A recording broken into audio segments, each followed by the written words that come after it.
first MoneyMax Monday video. Today we're going to be talking about how to make a budget. Before we begin though, you might be asking why. Why do we do this? Why do we make a budget? Basically it's to know exactly where your money's going, and if you know that, then knowledge is power. It's a very important thing to know where your money's going.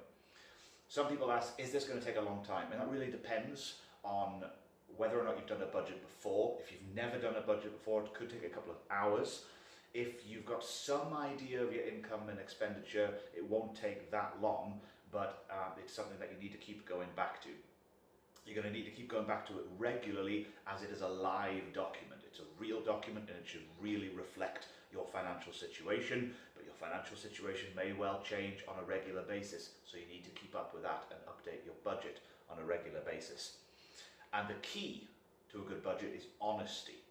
If you're not honest with yourself about how much you spend on this item, or how much you set aside for that item, or indeed how much you get in each month or each year, then your budget won't be an accurate reflection, and that makes it almost useless. You have to be honest with yourself, because if you're not honest with yourself, then the knowledge that you gain is of no worth. So we're going to go through several steps to making a budget. Step number 1.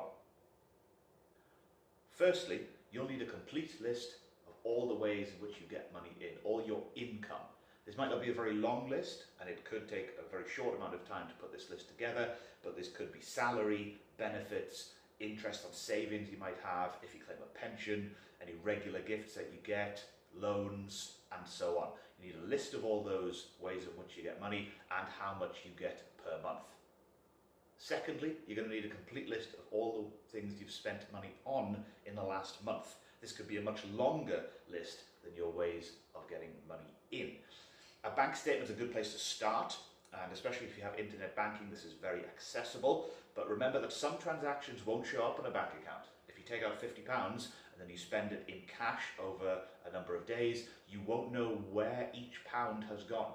So be looking for those cash withdrawals, the cash point money that you've taken out on your bank statement. Any receipts for shopping that you've done using cash would be useful in this section. Thirdly, you'll need to look at any direct debits and standing orders that are associated with your bank account. If you have internet banking, that might be available online. Sometimes it's under a discrete tab, standing orders, direct debits. If you don't have internet banking, or your online banking service doesn't offer that, give your bank a ring and they should be able to provide you with a full list. You need to know how much your direct debit or standing order is costing you each month. Make a note of those, add them to your list of expenditure. Next, we need to look at where you spend money, but not necessarily on a monthly basis. The example I often use is Christmas. Christmas can be a very expensive time for many people, and if you spend, say, £500 on Christmas, if you don't set an amount aside each month for that, then your November or December pay take a big hit, and if you haven't saved for that, then you're paying it off into the next year, or you might have to borrow, put on a credit card, or so on. If, however, you would, let's say you spent £500 on Christmas, if from January to December you put aside £42 a month, by the time it got to December, you would have that £500, 504 actually, but you would have that £500 set aside, ready to be spent, and you've saved for it through the year. So it's often better to save a little bit each month, rather than one of your pays take a big hit. If you're the type of person who works in an industry where you get a bonus around Christmas time, that might not be for you, and you might want to spend that bonus on Christmas or whatever the big spend is. But if you're somebody who can't rely on a sizable bonus at any particular time of the year, you might want to look into putting aside a little bit each month. Next, in order to make your budget work mathematically, you have to figure out how much money you spend in every given month. If you spend things on a weekly basis, like food shopping, as many people do, you're going to need to figure out how many weeks are in that month. But with the exception of February, most months have 30 or 31 days, not 28. So if you allocate 4 weeks for a month with 31 days, you've got half a week that is not accounted for, and that will mount up over the year and it'll make your budget not work. So 31 or 30 divided by 7 comes out with a number at around 4.3.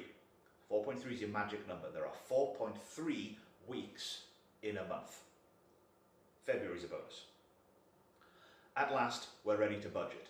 Now, your budget could be done in an old-fashioned way with a piece of paper and a pencil, maybe a calculator, or you can do it using a computer program. There are many free programs online. MoneyMax has its own budgeting spreadsheet, which you can download for free at moneymaxuk.org/downloads. There's a link in the description. But however you make your budget, you're going to need to spend some time calculating how much you spend on each item per month.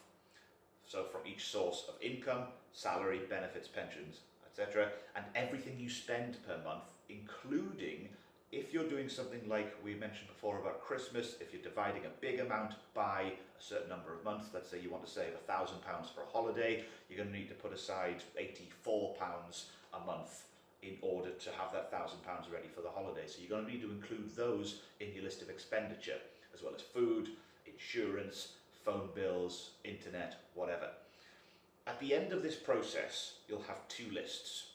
One list of all the ways in which you get money in, and one list of all the ways in which you spend money.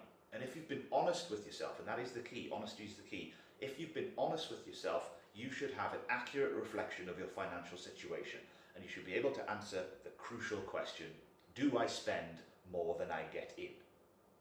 If the answer is yes, you do spend more than you earn, now is the time to start looking at your budget to see where can you save money? Where are you spending money that you don't need to? There'll be a separate video about that in the coming weeks.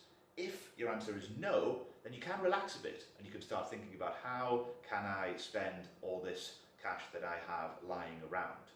Or you might find, technically no, I shouldn't be spending more than I earn, but I don't feel like I am.